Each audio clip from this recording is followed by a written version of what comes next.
ವಿದ್ಯಾರ್ಥಿಗಳೇ, Mokshagundam sir M ವಿಶ್ವೇಶ್ವರಯ್ಯನವರ ಜನ್ಮಸ್ಥಳ ಮುದ್ದೇನಹಳ್ಳಿಗೆ ಭೇಟಿ ಕೊಡೋಣ. 15 ಸೆಪ್ಟೆಂಬರ್ 1861ರಲ್ಲಿ ಸರ್ ಎಂ ವಿಶ್ವೇಶ್ವರಯ್ಯ ಮುದ್ದೇನಹಳ್ಳಿಯಲ್ಲಿ ಜನಿಸಿದರು. ತಂದೆ ಶ್ರೀನಿವಾಸ ಶಾಸ್ತ್ರಿ, ತಾಯಿ ವೆಂಕಟಲಕ್ಷ್ಮಮ್ಮ. ಅವರ ಬಾಲ್ಯದ ಮನೆ ಇಂದು ಸ್ಮಾರಕ ಮತ್ತು ವಸ್ತು ಸಂಗ್ರಹಾಲಯವಾಗಿ ಸಂರಕ್ಷಿಸಲಾಗಿದೆ. ಪ್ರಾಥಮಿಕ ಶಿಕ್ಷಣವನ್ನು ಚಿಕ್ಕಬಳ್ಳಾಪುರದಲ್ಲಿ, ನಂತರ ಬೆಂಗಳೂರಿನ ಸೆಂಟ್ರಲ್ ಕಾಲೇಜಿನಲ್ಲಿ ವ್ಯಾಸಂಗ ಮಾಡಿದರು. ಬಳಿಕ ಪುಣೆ ಇಂಜಿನಿಯರಿಂಗ್ ಕಾಲೇಜಿನಲ್ಲಿ ಸಿವಿಲ್ ಇಂಜಿನಿಯರಿಂಗ್ ಪದವಿಯನ್ನು ಪಡೆದರು. ಸರ್ ಎಂ ವಿಶ್ವೇಶ್ವರಯ್ಯನವರು ಭಾರತ ಶ್ರೇಷ್ಠ ಎಂಜಿನಿಯರ್ಗಳಲ್ಲಿ ಒಬ್ಬರು. ಇಂಜಿನಿಯರಿಂಗ್ ಜೀವನದ ಪ್ರಾರಂಭ. ಶಿಕ್ಷಣ ಪೂರ್ಣಗೊಂಡ ನಂತರ ಬಾಂಬೆ ಸಾರ್ವಜನಿಕ ಕಾಮಗಾರಿಗಳ ಇಲಾಖೆಯಲ್ಲಿ ಸಹಾಯಕ ಇಂಜಿನಿಯರ್ ಆಗಿ ಸೇವೆ ಪ್ರಾರಂಭಿಸಿದರು. ನೀರಿನ ನಿರ್ವಹಣೆ, ನೀರಾವರಿ ಯೋಜನೆಗಳು ಮತ್ತು ಕುಡಿಯುವ ನೀರಿನ ವ್ಯವಸ್ಥೆಗೆ ಹೆಚ್ಚು ಪ್ರಾಮುಖ್ಯತೆಯನ್ನು ಕೊಟ್ಟರು. ಮಹಾರಾಷ್ಟ್ರದ ಅನೇಕ ನಗರಗಳಿಗೆ ನೀರು ಸರಬರಾಜು ಮಾಡಿ ಜನರ ಮೆಚ್ಚುಗೆಗೆ ಪಾತ್ರರಾದರು. ಸ್ವಯಂಚಾಲಿತ ಜಲದ್ವಾರಗಳ ಆವಿಷ್ಕಾರ ಮಾಡಿ ಆಣೆಕಟ್ಟಿನಲ್ಲಿ ನಿಂತಿರುವ ನೀರಿನ ಮಟ್ಟ ಹೆಚ್ಚಾದಾಗ ಸ್ವಯಂಚಾಲಿತ ಕ್ರಸ್ಟ್ ಗೇಟ್ಗಳು ತೆರೆಯುತ್ತವೆ, ಹೆಚ್ಚಾದಾಗ ಕಡಿಮೆ ಆದಾಗ ಮುಚ್ಚಲ್ಪಡುತ್ತವೆ. ಇದರಿಂದ ನೀರಿನ ಸಂಗ್ರಹಣೆ ಬಹಳ ಉತ್ತಮ ವ್ಯವಸ್ಥಿತವಾಗಿ ನಿಯಂತ್ರಿಸಲಾಯಿತು. ಈ ತಂತ್ರಜ್ಞಾನವನ್ನು ಮೊದಲಿಗೆ ಮಹಾರಾಷ್ಟ್ರದ ಖಾಡ್ಕ್ವಾಸ್ ಅಣೆಕಟ್ಟಿನಲ್ಲಿ ಯಶಸ್ವಿಯಾಗಿ ಬಳಸಲಾಯಿತು. ಹೈದರಾಬಾದ್ ಪ್ರವಾಹ ನಿಯಂತ್ರಣ ಯೋಜನೆ. 1908ರಲ್ಲಿ ಹೈದರಾಬಾದ್ ನಗರದಲ್ಲಿ ಭೀಕರ ಪ್ರವಾಹ ಉಂಟಾದಾಗ ನಿಜಾಂ ಸರ್ಕಾರ ಇವರನ್ನು ಆಹ್ವಾನಿಸಿತು. ಆಗ ವಿಶ್ವೇಶ್ವರಯ್ಯನವರು ವೈಜ್ಞಾನಿಕ ಪ್ರವಾಹ ನಿಯಂತ್ರಣ ಯೋಜನೆ ನಿರೂಪಿಸಿ ಚರಂಡಿ ವ್ಯವಸ್ಥೆ, ನೀರಿನ ಸಂಗ್ರಹಣೆ, ಸುರಕ್ಷಿತ ಹರಿವು ಮಾಡುವುದರ ಮುಖಾಂತರ ಈ ಅಪಾಯವನ್ನು ನಿಯಂತ್ರಿಸಿದರು. ಮೈಸೂರು ಸಂಸ್ಥಾನದ ಮುಖ್ಯ ಇಂಜಿನಿಯರ್ ಆಗಿ 1909ರಲ್ಲಿ ನೇಮಕಗೊಂಡರು. ಈ ಅವಧಿಯಲ್ಲಿ ಅನೇಕ ನೀರಾವರಿ, ರಸ್ತೆ, ಸೇತುವೆ, ವಿದ್ಯುತ್, ಕೈಗಾರಿಕಾ ಅಭಿವೃದ್ಧಿಗಳಿಗೆ ಹೆಚ್ಚು ಒತ್ತು ನೀಡಿದರು. ಕೆಆರ್ಎಸ್ ಡ್ಯಾಮನ್ನು ಕಟ್ಟಿಸಿ ಕಾವೇರಿ ನದಿಗೆ ಅಡ್ಡಲಾಗಿ ನಿರ್ಮಿಸಿದ ಈ ಅಣೆಕಟ್ಟು ಕೃಷಿ, ಕುಡಿಯುವ ನೀರು ಮತ್ತು ವಿದ್ಯುತ್ ಉತ್ಪಾದನೆಗೆ ಅಪಾರ ಸಹಾಯ ಆಯಿತು. 1912ರಿಂದ 1918ರವರೆಗೆ ಅವರು ಮೈಸೂರು ದಿವಾನರಾಗಿ ಸೇವೆ ಸಲ್ಲಿಸಿದರು. ಆಗ ಅವರ ಅವಧಿಯಲ್ಲಿ ಮೈಸೂರು ವಿಶ್ವವಿದ್ಯಾನಿಲಯ, ಭದ್ರಾವತಿ ಉಕ್ಕು ಮತ್ತು ಕಬ್ಬಿಣದ ಕಾರ್ಖಾನೆ ಪ್ರಾರಂಭವಾಯಿತು. ಸ್ಟೇಟ್ ಬ್ಯಾಂಕ್ ಆಫ್ ಇಂಡಿಯಾ ಸಂಸ್ಥಾಪಕರೂ ಆಗಿದ್ದರು. ಮೈಸೂರು ಸ್ಯಾಂಡಲ್ ಸೋಪ್ ಕಾರ್ಖಾನೆಯನ್ನು ಪ್ರಾರಂಭಿಸಿದರು. ಮೈಸೂರು ವಾಣಿಜ್ಯ ಮಳಿಗೆಯನ್ನು ಪ್ರಾರಂಭಿಸಿದರು.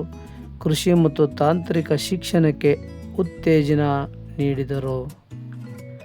ಅವರ ಪ್ರಯತ್ನಗಳಿಂದ ಅನೇಕ ಕೈಗಾರಿಕೆಗಳ ಸ್ಥಾಪನೆಯಾಗಿ ಸಾವಿರಾರು ಜನರಿಗೆ ಉದ್ಯೋಗ ದೊರೆಯಿತು. ಅಂತಹ ವ್ಯಕ್ತಿತ್ವ ಇರುವ ದೂರದೃಷ್ಟಿಕೋನದ ಸರ್ ಎಂ ವಿಶ್ವೇಶ್ವರಯ್ಯ ಅವರ ಶಿಕ್ಷಣವನ್ನು ರಾಷ್ಟ್ರದ ಅಭಿವೃದ್ಧಿಯ ಮೂಲ ಎಂದು ಪರಿಗಣಿಸಲಾಗಿದೆ.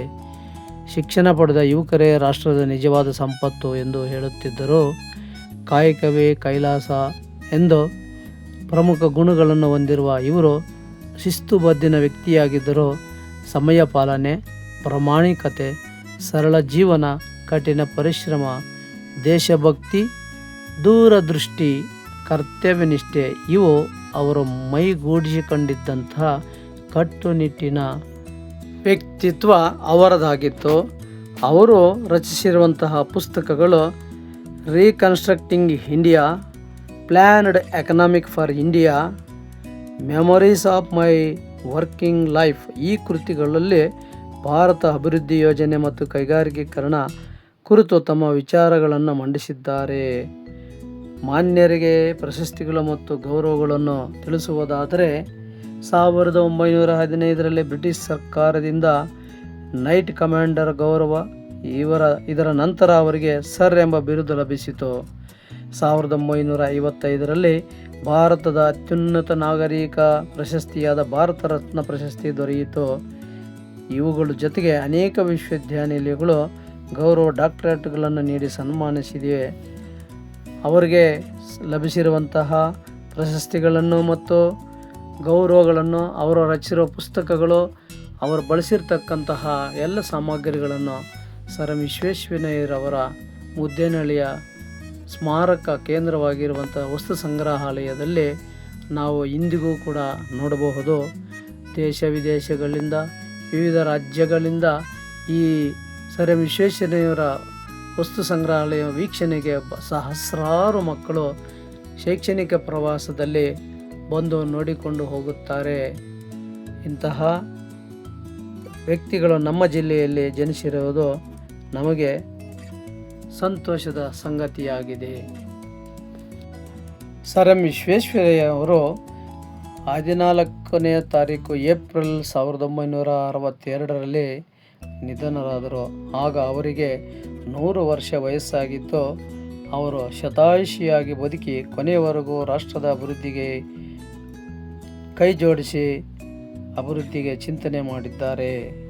ಅವರ ಜೀವನದಿಂದ ನಾವು ಕಲಿಯಬೇಕಾದ ಪಾಠಗಳು: ಸಮಯವನ್ನು ಗೌರವಿಸಬೇಕು, ಕಠಿಣ ಪರಿಶ್ರಮದಿಂದ ಯಾವುದೇ ಗುರಿಯನ್ನು ಸಾಧಿಸಬೇಕು, ಶಿಕ್ಷಣವೇ ಅಭಿವೃದ್ಧಿಯ ಅಡಿಪಾಯ, ಪ್ರಾಮಾಣಿಕತೆ ಮತ್ತು ಶಿಸ್ತು ಯಶಸ್ಸಿನ ಗುಟ್ಟು, ವಿಜ್ಞಾನ ಮತ್ತು ತಂತ್ರಜ್ಞಾನವನ್ನು ಸಮಾಜದ ಅಭಿವೃದ್ಧಿಗಾಗಿ ಬಳಸಬೇಕು, ದೇಶ ಸೇವೆಯೇ ಈಶ ಸೇವೆ ಎಂಬ ನಾಣ್ಣುಡಿ ಅವರದಾಗಿತ್ತು. ಅದನ್ನು ನಾವು ಪಾಲಿಸೋಣ.